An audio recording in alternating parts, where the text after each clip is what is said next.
Hello and welcome to I Know Dino. I'm Garrett. And I'm Sabrina. And today, in our 393rd episode, we have a quick overview of the 6 dinosaur theme parks and resorts in the Jurassic Park franchise. Since Dominion's coming out, how could we not talk about Jurassic Park? As well as our dinosaur of the day, Scorpius Rex. Yes, because we're getting so close to Dominion. It is a make-believe dinosaur. The hybrid dinosaur. Yes. A make-believe hybrid dinosaur. In Jurassic World. Why it ends in Rex, because it seems like whenever anybody makes up a dinosaur, they make it something Rex. But Tyrannosaurus Rex was real. True. Yeah, occasionally it's real. But I think it fits. Mm-hmm. We also have an interview with Glen McIntosh, who has worked on multiple Jurassic Park and Jurassic World movies. But before we get into all of that, as always, we like to thank some of our patrons. And this week, we'd like to thank Randy and Squim, Trent Carbajal, Ermel, Jeff, Amato Titan, Cameron, Albertosaurus, Joaquin, Stefan, and Bill Jago. Thank you so much for being part of our dinosaur community. And we hope that you and all our other patrons enjoy our next couple of episodes, which are going to be Jurassic Park and Jurassic World themed. Yep. Yeah, next week we'll be doing a review of the movie, which hopefully we'll be able to see by then. As promised, our quick news item is that there are 6 dinosaur theme parks and resorts in the Jurassic Park franchise, which I had no idea there were that many. There's a lot. Screen Rant recently explained all of them, and they said that John Hammond's dream was to have a franchise, which makes sense because I think in some ways he might have been based on Walt Disney, who also wanted a franchise and got it. So can I guess which ones there are? Sure. So there's the original Jurassic Park on Isla Nublar. Mm-hmm. There's the one in San Diego. Yeah, good memory. I don't think there's a theme park on Isla Sorna. No. And then there was the Jurassic World one that they created on the original Isla Nublar. Yes. So you've got half of them. I can't think of any others. They get pretty obscure. Okay. So like you mentioned, there was Jurassic Park in San Diego, and I'm just going, this is kind of in chronological order. That was the original site for where Hammond wanted to start, and it was supposed to be more of a traditional zoo, and it was nearly completed, but then Hammond changed his mind and moved it to Isla Nublar. Okay.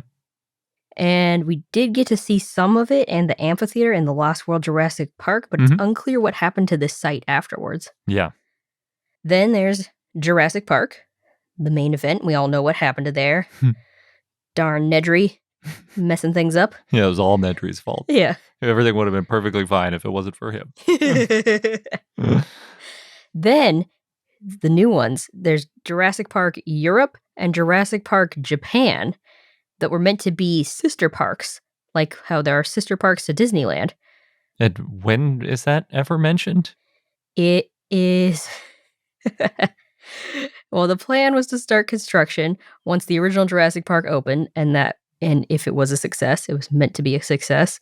And Jurassic Park Europe was in a boardroom scene in the movie, so it's a very brief appearance. Okay. And according to Screen Rant, it would have been in Portugal somewhere. And there's not much mentioned about Jurassic Park Japan, other than I guess there was a plan at some point.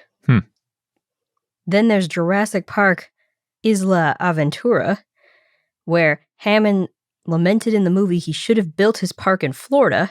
You see more parallels with Disneyland here, Disney World. It's part of an alternate history of Jurassic Park, where Jurassic Park, the original, failed, but the park got a second chance at Jurassic Park Isla Aventura, somewhere near Orlando, Florida. And there was a special, apparently from the late 90s, that explained the backstory and construction, but it's unclear if this park still exists or if it was abandoned, and also it sounds like it was part of an alternate history, so it's a bit complicated. Alternate history? I've never heard of the alternate history of Jurassic Park before. Me either. That could be why you and I are only familiar with 3 of the 6 theme parks. Because those are the only 3 that actually are anywhere. Yeah. Yeah, and then the last one, like you mentioned, Jurassic World, the successor to Jurassic Park, and we also know what happened there. And all those events led up to Dominion, which is coming out soon. I thought maybe you were going to mention the Lockwood Estate as one of the parks, sort of. Kind of, but that one wasn't really open to visitors. No. Or meant to be. But they had all the people that came in to buy the dinosaurs. That was sort of visitors. Yeah, but it's not the same. That's true. Wasn't a theme park, that's for sure. Mm-hmm. And not a resort either. And now we're going to get on to our interview with Glen McIntosh. But of course, as always, we have an extended version of this interview. So if you're a patron, make sure to check that out in your premium content feed. We're here today with Glen McIntosh, who's been in film and animation for 30 years, and he grew up in Calgary, Canada. He's lived all over the world as an artist, as a 2D and 3D animator, as well as a concept and storyboard designer. He's worked on a number of films, including Jurassic Park III as supervisor for the Raptors and lead animator for the battle between Spinosaurus and T-Rex, Jurassic World as animation supervisor, Jurassic World Fallen Kingdom as animation director, and Jurassic World Battle at Big Rock and Jurassic World Dominion as storyboard designer. And he's lectured on dinosaur movement and locomotion at many conferences, schools, and museums. Thank you so much for joining us, Glen. You're very welcome. Thank you so much for having me on your podcast. Thanks. And for our listeners, if his name sounds familiar, we last had him on our show in episode 189, and you might have also seen him in our recent live stream on our YouTube channel, where he very generously showed us his dinosaur art collection. And of course, you can learn more about it at artofglenmcintosh.com. So I think last time we spoke, Jurassic World Fallen Kingdom hadn't come out yet. So I don't think you could tell us too much detail about that movie. But now it's out. Yeah, it's been out for a while now. Can you tell us more?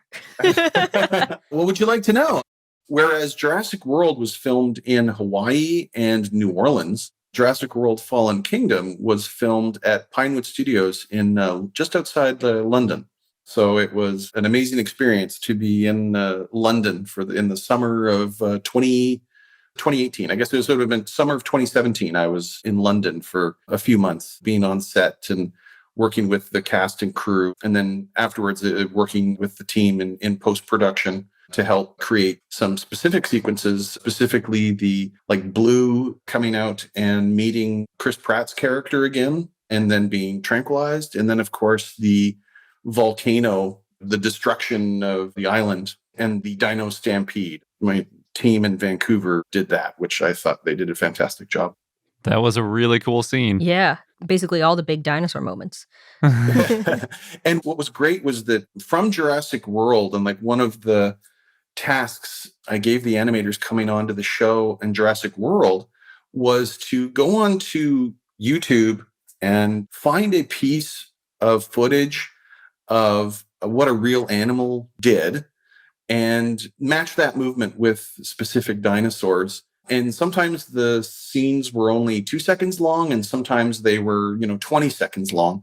But we sort of broke it up into small, mid-size, and large dinosaurs. So the small dinosaurs, we looked at ostriches and emus and cassowaries, like any sort of bipedal birds, large birds. Ostriches are the fastest bipedal animals on the planet currently. They can get up to around 45, 50 miles an hour if they're being chased by a lion. But they were perfect for the raptors. Mm-hmm. And the Gallimimuses. And then our medium-sized dinosaurs, which we sort of refer to as sort of like the ankylosaurs, the ceratopsians like Triceratops, and Stegosaurus, we looked at rhinos because of their, thick builds and thick bodies and pillar-like legs and, sort of, especially with Triceratops, like the thick heads, even like the horn ornamentation. And then for the big dinosaurs, we looked at elephants and used their body movements and then just added the necks and the tails because the bodies themselves were actually very similar to that of an elephant. And we never had, if you look at an elephant actually can't run because of how heavy it is, but it can walk very, very fast. So by virtue of its scale, mm-hmm. It can move at 17 to 20 miles an hour, but it's just walking very fast because it can't get all four legs off the ground at the same time. So we made a point of referencing that in the stampede. So when you see the brachiosaurs and the apatosaurs, they're walking very fast like elephants. And I know that Juan Antonio Bayona, the director of Fallen Kingdom, was a little concerned that wouldn't feel intense enough. But what you do is you put the camera right down at eye level and you have these gigantic dinosaurs passing over you. And then you add camera shake and a lot of other little tricks of the movie trade to make it feel more visually dynamic, so that the equivalent of like, a herd of elephants running by you, it would be scary. So like that was his one concern, is that, making sure that they feel fast enough. But we wanted to make sure that we retained the physics of what a real animal could do, and then applied that to the sauropods. Yeah, that was really cool. Did you have a favorite dinosaur to animate, or that you chose to be included in that section? There were so many. What was really interesting was that the Stegosaurus, by virtue of the fact that typically, like, if you have a four-legged, like, quadruped animal, the forelimbs are equal in length to the hind limbs. But you don't have that with Stegosaurus. It's a crazy design to it. That once again, Mother Nature creating something that's just so unique and unreal. And the forelimbs were very short and the back limbs were very long. So trying to incorporate the rhino run into that was very tricky. But luckily, the animation team I was very lucky to work with such a talented group of artists. They were able to make it happen. But yeah, initially it was trying to figure out how to assign a rhino run to a Stegosaurus was one of the trickiest aspects. Not as tricky with the Ankylosaurs or the Triceratopses, because by virtue of their design, their limbs were all equal in length, which is what we want.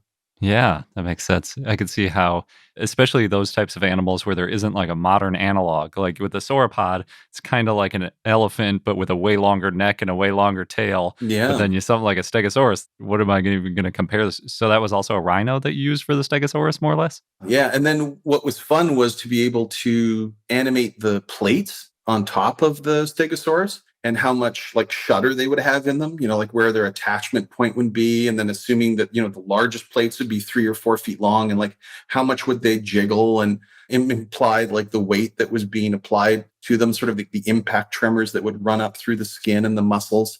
And then like, how much would the thagomizers shake back and forth as they're, the tail spikes as they're running. And what was so interesting was that I did one of my presentations at this paleontological review in San Francisco, and a paleontologist came up to me after showing some of examples of the run cycles, and I showed him the Stegosaurus run cycle, and he's like, I could do an entire paper on just how you have those plates shaking. It wasn't based on anything other than the animators and the sim artists applying, a simulation to the plates, and then the animator, initially doing some movement, and then the sim artists applying even more movement to it. And then sometimes it would be too broad and we'd have to tone that down, but you'd sort of arrive at a point where you're like, yeah, that feels about right. And then you show it to a scientist and they get all excited because they typically don't have access to the technology that we do as far as applying simulations or animation to these types of movements. It was really interesting and exciting to see them get excited looking at our animation that we just kind of based off of what we thought it might move like. Yeah, that's really cool. And really a great example of how art and science work together. Yeah, absolutely. And like sort of the ultimate goal, it may not be exactly how they would have moved, but the end goal is like no one obviously has ever seen a living dinosaur aside from the billions of birds that surround us every day. If you think of an animal that big, most people have been to a zoo, they've watched the National Geographic documentaries, they know how a rhino moves, they know how an elephant moves, it feels intrinsically real to them. So if you assign those movements to the dinosaurs, it's an unreal creature that they've never seen before. But because it's moving in a way that feels relatable and feels like, oh, that reminds me of an elephant, or oh, that reminds me of a rhino, it feels real. So it may not be exactly how they would have moved, but because we're assigning movement that feels familiar, it makes the animation feel real. Awesome. Did you want to talk any more about Fallen Kingdom? It was invaluable to be on set and work with Chris and Bryce and the other actors. It's always fun working with the stunt people, working with Neil Scanlon and his team who created the animatronics. They just did an incredible job with those, like the live action blue on the operating table. Mm-hmm. I was lucky enough to be part of that. I was under the table operating the nostrils. Which was just a trigger, which is like a wire looped around the foam latex, which would open and close the nostrils. And then there were 4 other operators under the table operating various parts of blue that were then ultimately digitally erased. And it was amazing. And what was so fun was that Bryce brought her daughter onto the set, and, the blue started, acting up. And she was like, I'm not going near that thing. Like, it looked genuinely real and scary. So to be able to combine sort of the digital effects It's like a lot of times there's a lot of mixing and matching going on. And I would imagine even more so with Dominion, where you got a practical raptor on the table, but then you might add like a CG tail to get an extra whip out of it. Or in other parts, you might keep the tail and just digitally erase the rod that was operating the tail. So as much as possible, in each shot, you're mixing and matching the practical and the real so that the audience isn't quite too in on exactly how it was done, which is always the goal. That's amazing, too, the amount of details that go into it. Like, I don't know if I noticed Blue's nostrils specifically moving. Yeah, I think it's the sort of thing you would notice if it wasn't there. One of the other things that I asked for, Henrik Svensson, who did the incredible paint jobs on not only the full-size dinosaurs, but also the maquettes that we used for reference, and painted a lot of the pieces in my collection. The underside of the raptor's feet were perfectly clean, and so I asked him to get some Fuller's, what's called Fuller's earth, which is a really soft and fine dirt material. And he brushed that onto the underside of the feet of Blue, because of course, if you grab an ostrich out of the wild, it's not going to be perfectly clean. It's going to be going to have dusty feet. We dusted up the undersides of the feet, and just to make it look like it was an animal that had, if you put more of the environment onto the animal, that's just another way to make it feel more real. I know that was something I really pushed hard for in the final dino fight in Jurassic World. And a lot of my concept art, I had never really seen like a lot of the environment like on these animals. And I think maybe my drawings had too much stuff on them, but I had them, if they're fighting in a city street, there's going to be concrete and rubble and rebar and blood and tar and glass and all sorts of stuff covering them. And if you look at the final shot, you'll see in the Indominus, it's not only covered in blood, but there's like bits of rebar sticking out of its shoulder. So that was really fun to see, because I'd never seen that on any of the previous dinosaurs, like if it's going to go under, if it's going to be in a dusty environment, make sure to get the dust on that creature. It was such an epic fight that by the end of it, there should be blood on both of them. If you look real closely, the T-Rex's one arm is sort of hanging down. So to sort of imply either, maybe it got broken or it got injured, and it had blood running down its neck as well. Just, one of the aspects of Jurassic Park III I would have loved to emphasize more was just putting more debris on the animals as they battled each other and just got covered in stuff. If you look on YouTube of like lions fighting each other, they're just kicking up lots of dirt, lots of grass. And now imagine those same two animals going at it, but they each weigh 8 tons. And now put them in an environment, where they're not supposed to be, which is a main street where they don't fit. And they're going to be smashing and knocking into stuff. And so that was one of the goals. And Tim Alexander, the visual effects supervisor, and Colin Trevorrow, the director, were on board with that. And they did a fantastic job doing like all of the lighting and technical direction to get all that stuff on there, which I thought looked incredible. Yeah.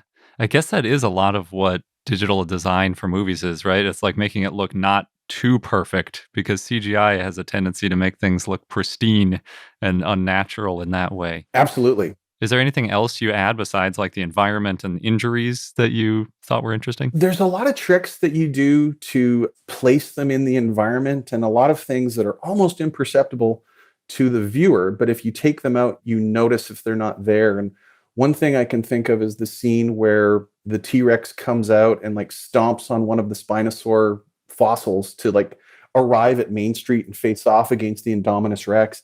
Like, we had a real bone in that Main Street environment. So we knew, because Collins very specifically wanted that to be crushed. When it crushes the bone, that's a simulation. But the other thing is that when the Rex is like stomping its feet, well, number one, it's me in the mocap suit. And then you give it to an incredibly talented animator that, globally tilts the body forward, because of course dinosaurs and humans stand very differently, and globally like bent the legs to make it feel more heavy, and then adding impact tremors going up through the legs and the hock and the calf muscles. But you're adding camera shake, because if a cameraman was really there 10 feet away from that and an 8-ton animal stomped its foot down, the camera would shake. So on each foot stomp, there's a very subtle camera shake going on. And that's the sort of thing, like if you take that camera shake out, it doesn't feel like you're in that shot. We were constantly thinking to ourselves, like, if a National Geographic insane cameraman was trying to capture this event, like, what would he actually see and what would he actually be able to record? Well, of course, the ground would shake, and which would ultimately shake the camera. So if you also notice, if you ever look at a nature documentary, like a lot of these animals are moving so fast, the cameraman's trying to keep up with the action. And so what we would do is have the cameraman lag the action a little bit. So the cameraman isn't immediately aware of what's going to happen because it's a wild animal and he doesn't know what it's going to do next. So by having the camera a little bit behind what the Rex or Indominus Rex is going to do, it just makes it feel a little bit more real. Like, I gotta pan left. I gotta pan right. I gotta tilt up. And he's just always like frantically trying to frame the action. And it's okay if the action isn't perfectly framed. Like some of the criticism of the Jurassic World movies is the use of the aspect ratio, which is 2:3:5 instead of 1:8:5, to capture a lot of the tall dinosaurs. It doesn't really bother me. Part of the reason being that, if you had a real camera with a 2:3:5 aspect ratio, you wouldn't be able to frame a brachiosaur unless you backed up, half a mile. Yeah. So if you're only able to frame part of the animal, that's okay because, the cameraman is then trying to frame the action in a way that they would try and do if it was really there. Like if a giraffe was 5 feet in front of you, what would you try and frame up on? So in that respect as well, you're trying to create camera work that you would see in a real environment to make it feel more real as well. Yeah. And then there are those scenes. The only scene I can think of where you can see the whole sauropod is when it's on that bridge and it's getting engulfed in flame, basically. Yeah. And then You're pretty far away. since you have that distance, it's like the whole screen is mostly fire. And it's just a little bit of sauropod. I'm endlessly amazed by how emotional people got from that scene. Like people genuinely cried when that scene happened because it's sort of harkens back to the original film when it rises up on two legs and sort of it makes you realize that like the wonder and majesty of seeing a living dinosaur. And then now you're seeing the death of that dinosaur in the same way, which is, it's supposed to be tragic. It's supposed to realize, how sad it is, what's happening to these animals. But that specific scene was based on a very specific piece of artwork that was done months before. And they matched it exactly. It was just what Juan Antonio Bayona and David Vickery and his visual effects team did was beautiful. The way they were able to match exactly what was in the 2D artwork. I definitely teared up at that scene. Yeah. I thought it was really well done. Yeah, for sure. I was sad to see it, but it was a beautiful image. It was, absolutely. So moving forward in the franchise, you did the storyboard for Battle at Big Rock. What was that like? That was so much fun. Colin called me and asked if I would like to be involved in, helping to block out the poses for the dinosaurs. And I was so honored to have him call me. So it was really fun to sort of plan out the actions of what they could potentially be doing. What would a baby ceratopsian be doing? What would the mother be doing? And then the bull ceratopsian shows up, and I think it's a Pseudoceratops to take on the Allosaurus. How do we reveal the Allosaurus? What do we see? And it was, I think, a fascinating example of changing the lighting from what you typically saw in a Jurassic movie. The lighting is very much, it's not what you would think of as like classic cinematography where you're framing the animal to be beautifully lit.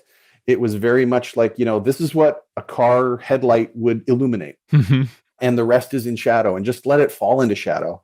What I was constantly looking at for inspiration was Apocalypse Now.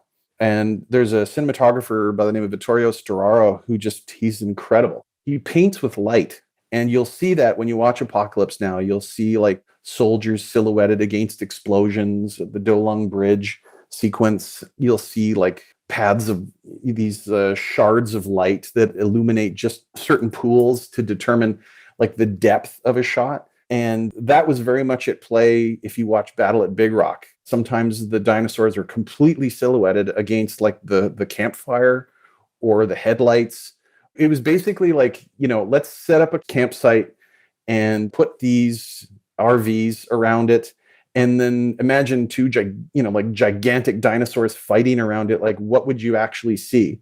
And I think it helped to inform a lot of what we're going to see in Dominion. I can't say for sure, but from what I've seen from the prologue that I storyboarded, I think it benefits greatly from it because it feels even more real, because it's like, this is what the cameraman would be able to capture in this environment. And, with the limitations of those lights, it's sort of asking everyone to be creative with, okay, like let's say you only have these lights. Now, what would you see?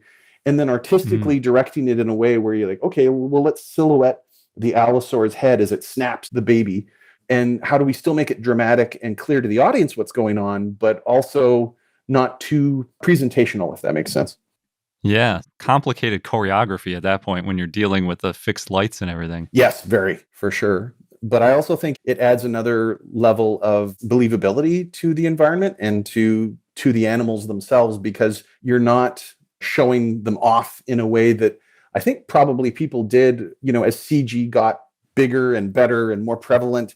As artists, we want to show off. We want to show all the cool new tools and what we can do and in the best possible light. And sometimes that works, but it may not necessarily be the best way to make something feel real. So I think now with the evolution of CG now, I mean, next year, Jurassic Park's going to be 30 years old. And just to see the evolution of modern visual effects and how we've sort of learned right out of the gate, like how incredible Jurassic Park looked, and then how we took it beyond what I think would probably be the best way to do it. And then we've learned how to pull back and learn from what's been done before and look at classical films. And I know how much like Vittorio Storaro's cinematography inspired me, and it ultimately made its way into Battle at Big Rocks. And I think the prologue in Dominion, which I thought like David Vickery and Colin Trevorrow directing did an incredible job at. Yeah, and you also designed that storyboard.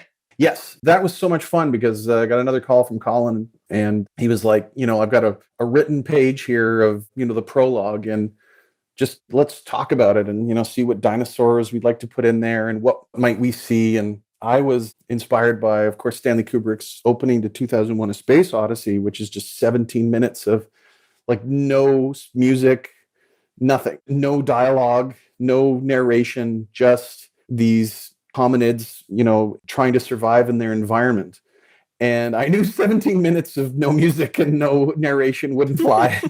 Not with today's audience, but I think it ultimately ended up being 4 minutes. I don't know if it's actually going to be a part of the opening of the actual movie, or if it's going to be something that's part of the DVD or Blu-ray.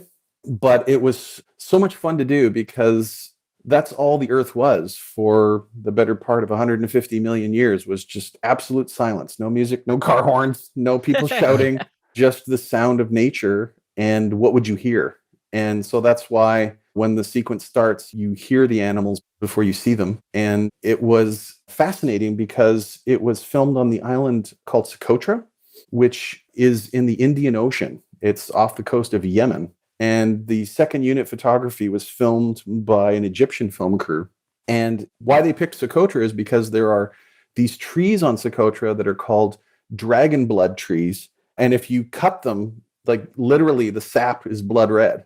But the shape of them is primordial. Just the whole environment looks primordial. So I did a lot of Google footage search of like all these pictures of Socotra, and then incorporated those environments into my storyboards. And boy, oh boy, that second unit Egyptian film crew did an incredible job of like, I can't imagine how early they must have had to get up to capture like these early morning hour shots, because I wanted everything to sort of be like as the sun came up, like, what sort of a day in the life of prehistoric Cretaceous animals. And yeah, Colin was very much on board with it, and then encouraged it and took over with the directing of it. And it was so exciting to see it come together. Yeah.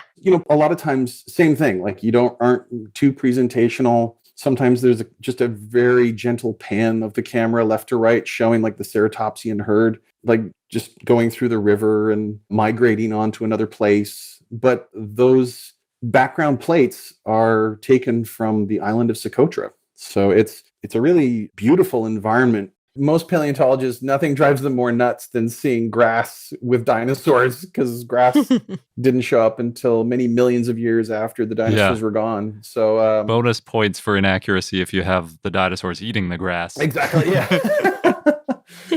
So I think, it just would have been a sea of ferns or with coniferous trees. Yeah, I mean, I think in the documentary, they talked about how they made a point of like finding these fields in Argentina that just did not have any grass in them, but did have plants, and then they would add stuff back in. So like the thought for detail in that is even more impressive. But I think like the Jurassic movies hold a special distinction in that, as much as possible, we're trying to be historically accurate, but at the end of the day, it's a movie to entertain you in the same way like the great white shark isn't going to exactly move and do the things that Bruce the shark did in Jaws, but it's going to be exciting and entertaining and ultimately an inroad to further study. Yeah, that's a good point too, because we often critique like, oh, the dinosaurs in movies are always like way too aggressive. They're always attacking each other and stuff. But if you make it a 90-minute Hollywood movie and it's super realistic animals, it's going to be very boring. It's going to be like going to the zoo and just watching animals sit there not doing anything.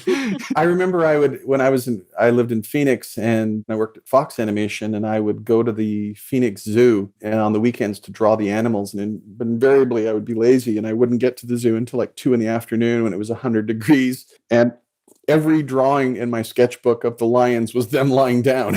I think I had one drawing of a lion that was upright, because they were all like resting in oppressive heat. So, but when a lion decides that it's going to attack and kill something, it's terrifying. Mm-hmm. Oh, yeah. So it's trying to get those moments and make them come alive on the big screen.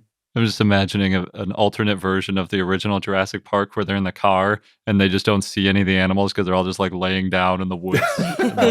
And, taking a nap. Just super bored. They get to the end and they're like, well, this park's a bust because all the animals are boring. Yeah.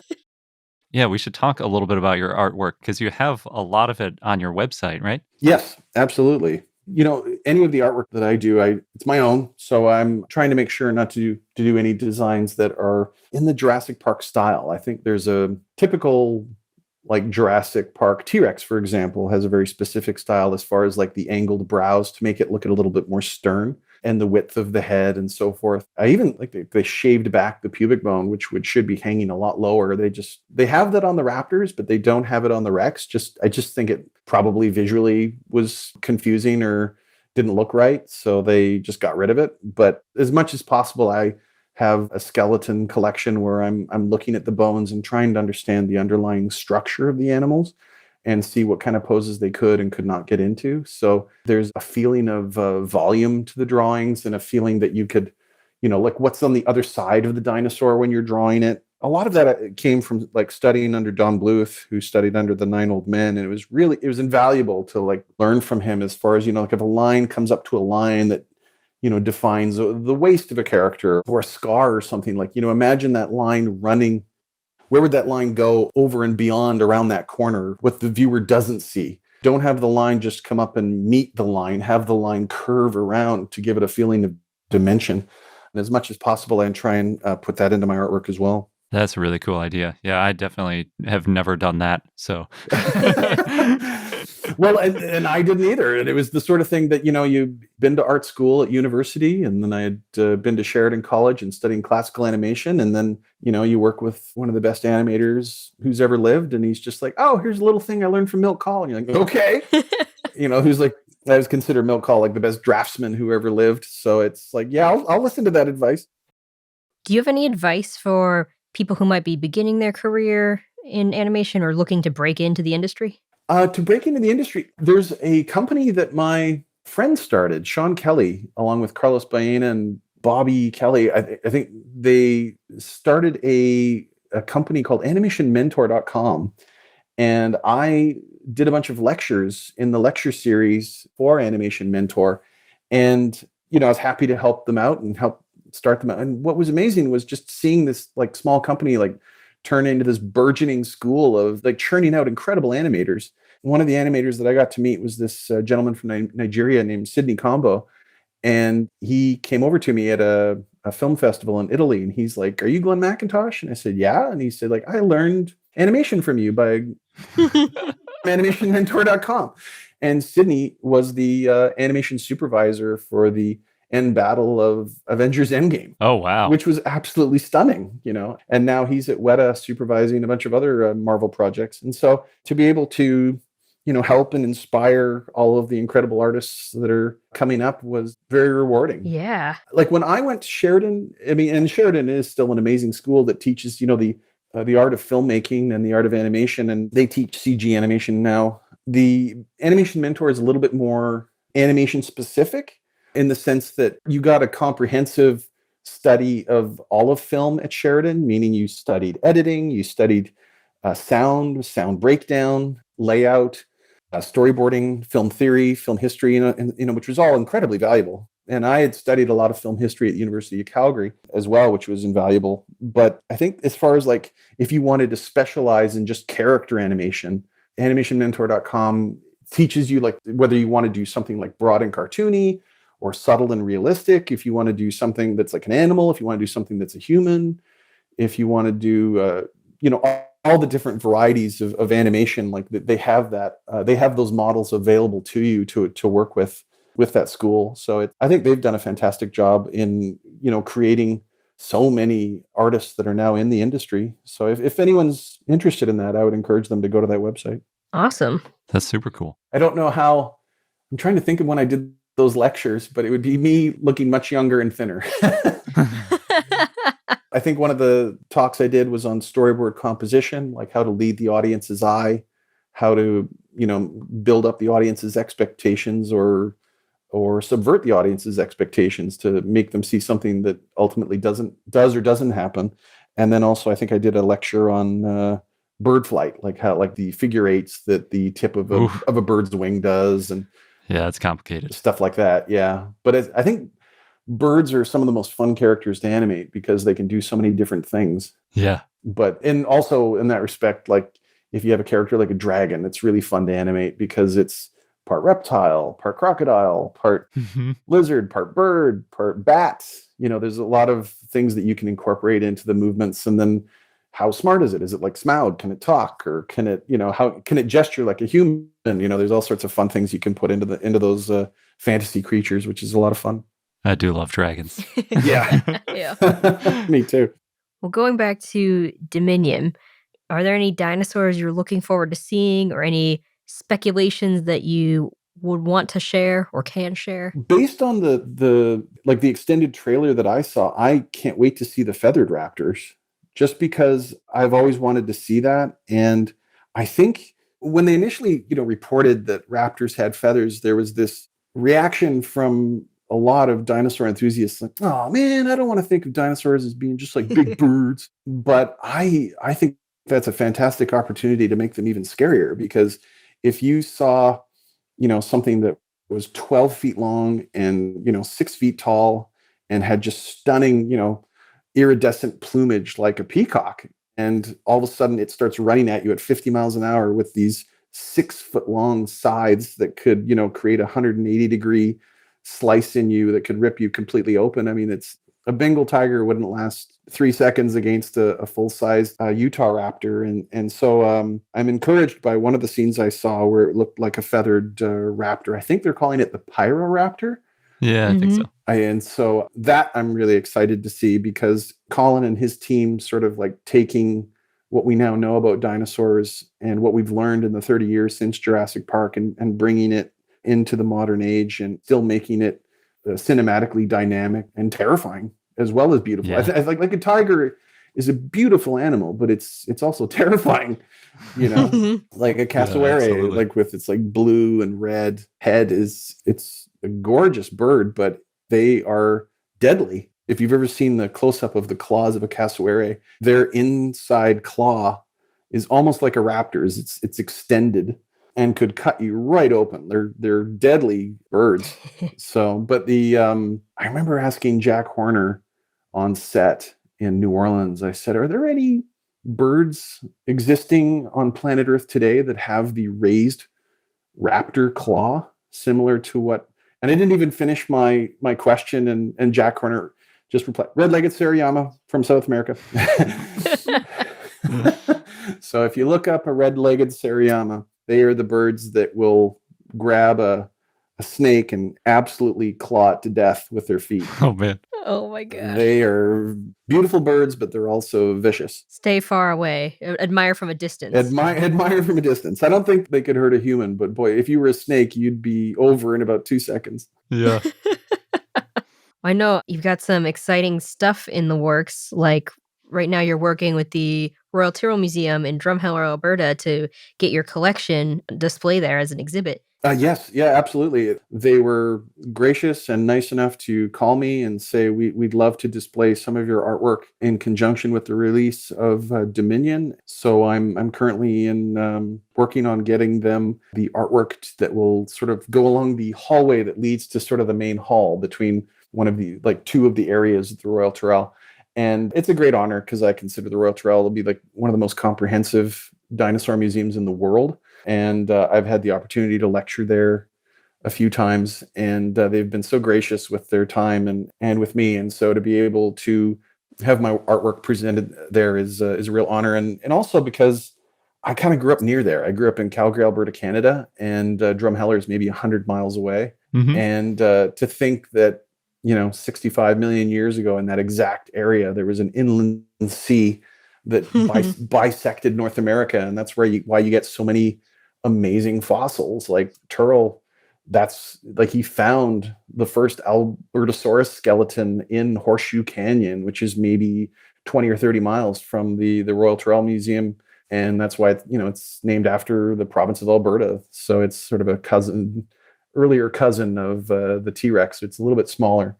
But one of my pieces of artwork is actually an homage to the logo of the Royal Tyrrell Museum, which is a running Albertosaurus. Nice. Yeah. So I think the goal is to have around 25 to 30 pieces in the hallway leading to the main dinosaur hall. And there'll be like descriptions that'll go with each piece, showing which dinosaurs are on display and so forth. So fingers crossed it all comes together. But yeah, really awesome of them to be able to reach out to me for that, because it's a real honor. Yeah, that's Awesome. amazing. For our listeners, we've pre-recorded this interview, so by the time it airs, you can probably see the exhibit at the museum. I hope so. It'll be running through summer, yeah. Yeah. Yeah, I hope so. What's fun is that with a lot of my artwork, I try and tell a little bit of a story where it's sort of like the Triceratops defending the baby from the big T-Rex, just because typically predators unfortunately will go for babies. It's much easier for them, an easier meal for them. And so when you see something like that with lions, you want, just looking at predators and trying to sort of like take advantage of that. And like, what can we learn from that and incorporate that into my paleo art? I try and do that as much as possible, like tell a little bit of a story. So it's not just a dinosaur sitting there or looking around, but sort of like, like what's going to happen next? Like what happened in the moment before this moment and what's going to happen in the moment after that. That's I like doing that in a lot of my artwork as well. Awesome. And if people want to see all that artwork, artofglenmcintosh.com is the place to go. And you also, a lot of that artwork on there, or all of the artwork on there, is for sale? Yes, it is. Yeah, absolutely. What should someone do if they find a piece of artwork on there and they are interested in buying it? There's a contact directory on the website. So feel free to send me an email and inquire about like which piece you're interested in. And I can quote you a price. And then if you're interested, we can make that happen and I'll mail it out to you. Awesome. Well, thank you so much for joining us and for sharing all your knowledge about the Jurassic Park franchise, but also your own work. Oh, you're very welcome. Thank you so much. I'm a huge fan of your podcast, and wish you all the best for this year, which I think is going to be a huge year for dinosaurs, but all the years to come as well. Thank you. Thanks again, Glenn, for the great interview. We're really looking forward to seeing Jurassic World Dominion, and if that 5-minute segment made it into the beginning of the movie, or if it's only in that trailer. Mm-hmm. I hope it's in the movie. And when we get back from our break, we'll be talking about Dinosaur of the Day, Scorpius Rex. But real quick, here's a quick word from our sponsor. And now onto our Dinosaur of the Day, Scorpius Rex, which is a hybrid dinosaur in Jurassic World, as we mentioned. And with Jurassic World Dominion coming up, we felt we wanted to cover all of the dinosaurs that are in Jurassic World and Jurassic Park. When you say it's in Jurassic World, was it in the first Jurassic World? I thought that was Indominus Rex. So we don't actually see Scorpius Rex until Jurassic World Camp Cretaceous. Oh, that's where I know it from. But the reason I say Jurassic World is because technically it was around before the events of Camp Cretaceous. Ooh, and Camp Cretaceous was like basically at the same time as Jurassic World, or at least the first season. Yes, so Scorpius Rex was the first hybrid dinosaur that Henry Wu made, even before Indominus Rex and Indoraptor. And it took a lot of tries, which makes sense when you're making a hybrid dinosaur. Again, this is all fiction. Yes. And Scorpius Rex looked very hybrid. Its design and some of its poses are similar to the human-dinosaur hybrids proposed for Jurassic Park IV. Oh, really? Mm-hmm. Oh, my God. Yeah, that was before. It was after Jurassic Park 3. They were planning on making Jurassic Park 4, which had a whole bunch of hybrids, right? But then they ended up scrapping that, and it wasn't until many years later, and they totally threw that away and came up with Jurassic World. Yep, and then you got Indominus Rex and Indoraptor. Now, Scorpius Rex is meant to be uglier since it's the first one, and then Indoraptor looks the sleekest because they've kind of perfected how they were making their hybrid dinosaurs. Interesting. I thought Scorpius Rex looked a lot more like the Indoraptor than it did like Indominus Rex. Maybe it's just the color, though, because it was a darker one, not that weird white color. Could be. I think if you're looking at the proportions, though, it looks weirder. Like, it's designed to have these long arms, a thinner than usual torso, and the quills, and the movements are meant to be zombie-like. Like, it's not totally in control of its movement. Oh, yeah. Yeah, it was pretty all over the place. So this hybrid dinosaur was medium-sized. It was a theropod, about 26 feet or 8 meters long. It was bipedal, but it could walk on all fours. And it's smaller than Indominus Rex, but bigger than Indoraptor.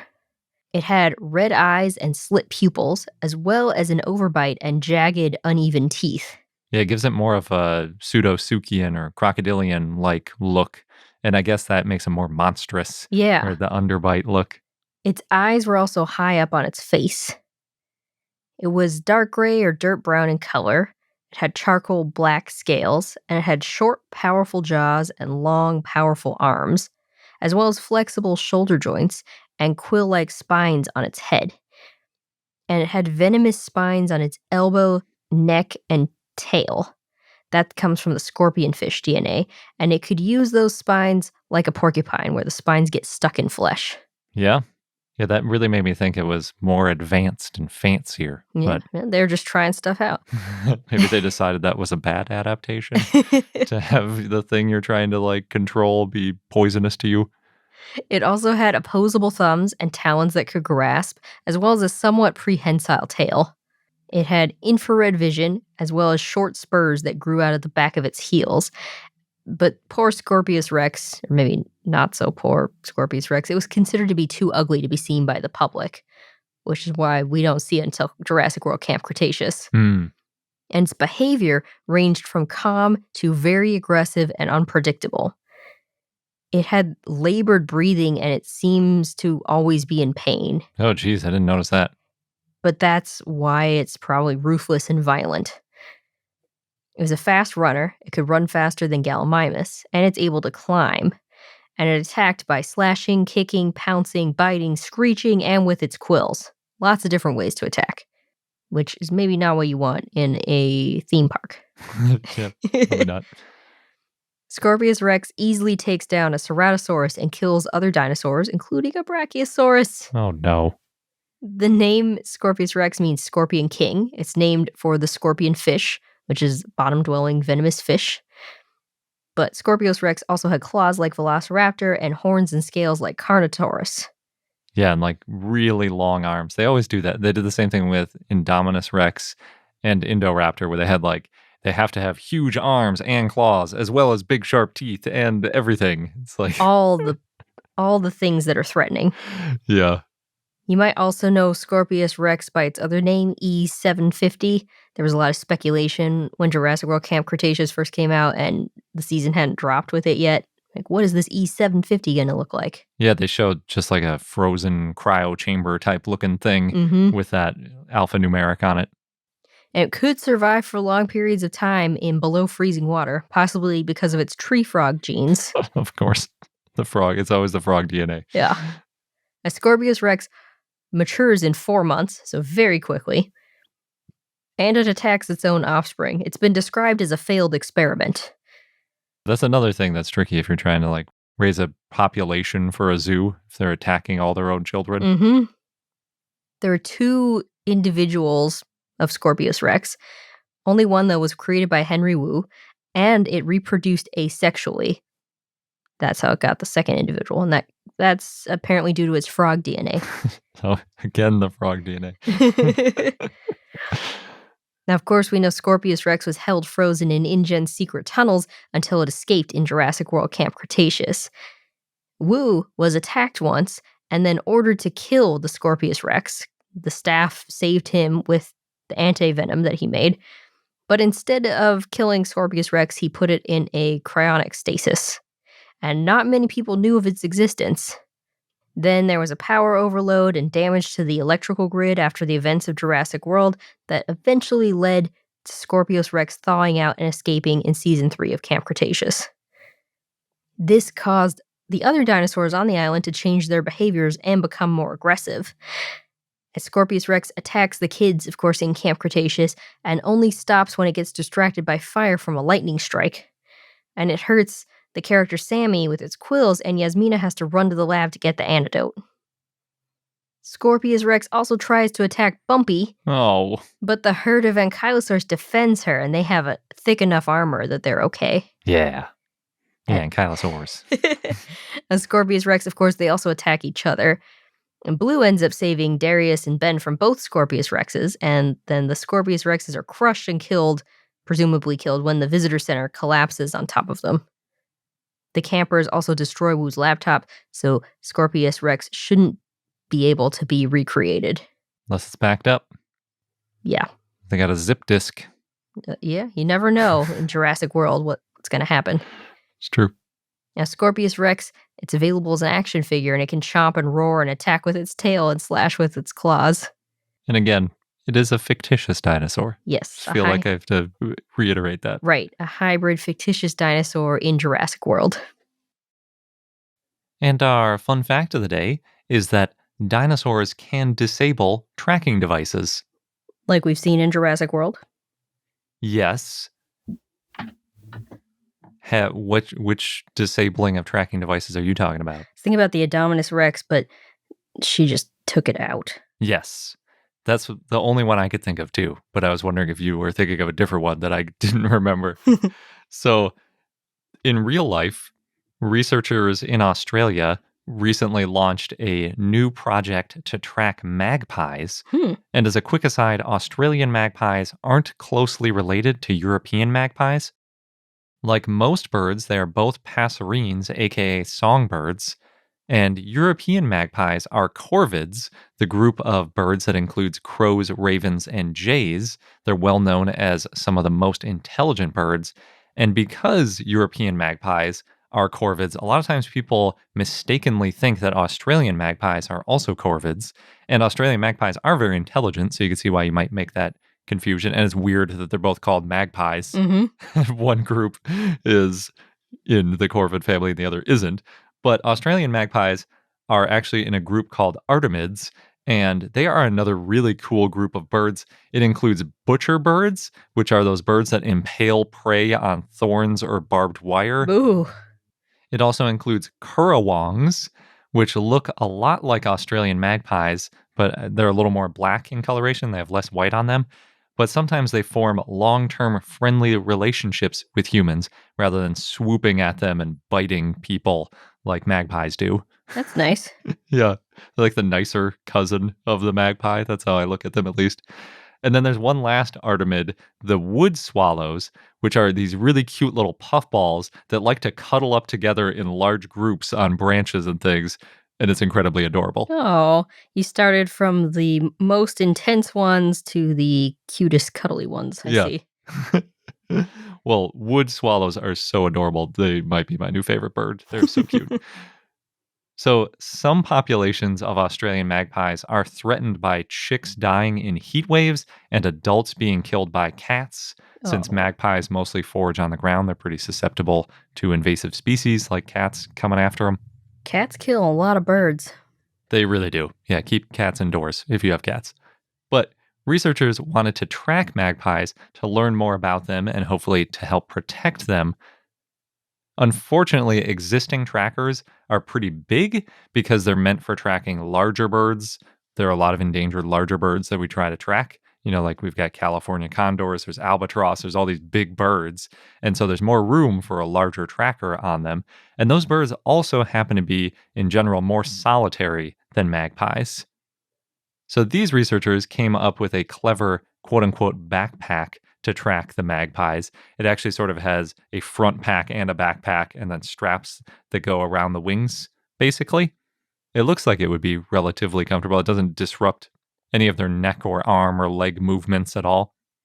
And it is very small. It weighs less than 1 gram total. So Wow. I think it's a pretty impressive piece of engineering. On top of that, they trained the magpies to come to a feeder, a little platform that was outfitted with some really cool technology where it could charge the backpack while downloading the data from it wirelessly.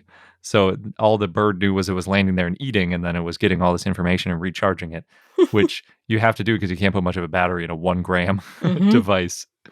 And birds have to eat frequently, so that works. Yep. So they put trackers on 5 magpies, but unfortunately, the magpies really didn't like their backpacks. And, quote, within 10 minutes of fitting the final tracker, we witnessed an adult female without a tracker working with her bill to try and remove the harness off a younger bird, end quote. Collaborating. Yes. And by the 3rd day, all of the birds had their trackers removed. The last to go was the dominant male's tracker. Smart. Also interesting that the dominant male, maybe he resisted for a little bit getting the help. Yeah, it could also be that it bothered him less or something. Yeah. Unclear. But back in the first Jurassic World, like you said, Indominus Rex removed its tracker, which at the time I thought was a little bit unrealistic. But now I think, oh, that wasn't really unrealistic at all. If it was bothering it at all, it might have been able to dig it out. It still seemed kind of painful because it literally had to dig it out of its flesh. Yes. Yeah. I don't think this was as painful because they're not sure exactly how at least how that adult female removed its tracker. Because like they said, they were busy outfitting all of the magpies with their little tracking backpacks. And then they noticed that this one was missing. So they don't know exactly how it got it off. But there is one very small weak spot, one and only one weak spot on the backpack, and it's the spot that's used to attach it and detach it. There has to be a disconnect point. And presumably that female found that weak spot and managed to bite through it. And then it probably used that knowledge to help remove the trackers from its friends and family. Birds are smart. Or I should say dinosaurs are smart. They really are. So it wouldn't be far-fetched that a non-avian dinosaur, say like Indominus Rex, that removed its own tracker, might figure out how to remove its own tracker and then possibly move on to removing them from their companions as well. There's also cooperative rescuing behavior with other birds where they get those sticky seeds stuck to them. And if there are too many seeds stuck to them, they can't fly anymore. And other birds will come and pick those seeds off. So it doesn't necessarily have to be that they help themselves and then help the other ones. But that's just one possible way it could happen. They just tend to work together and spread the knowledge. Some birds. It's actually very rare. I think this is the only the second case known, other than those seeds, of something like that happening. And presumably, they're sort of assuming that this is a rescuing behavior, that they see that backpack on them as some sort of threat that needs to be removed quickly. I could see that. Now, in Dominion, since the dinosaurs are all over the world, there's probably not too many of them that are tracked. I don't know, but I could see it, that the ones that were sold at auction for a really high price might have had trackers in them. And then maybe some of them were able to remove the trackers somehow. Yeah, it is a random plot point that probably won't happen. But if it does happen in the movie, you could know that it's not that unrealistic. We'll have to watch out for it. And that wraps up this episode of I Know Dino. Thank you so much for listening. If you want even more dinosaur news, we like to call it dinosaur goodness, then head over to our website, iknowdino.com, and you can sign up for our email newsletter. Thanks again, and until next time.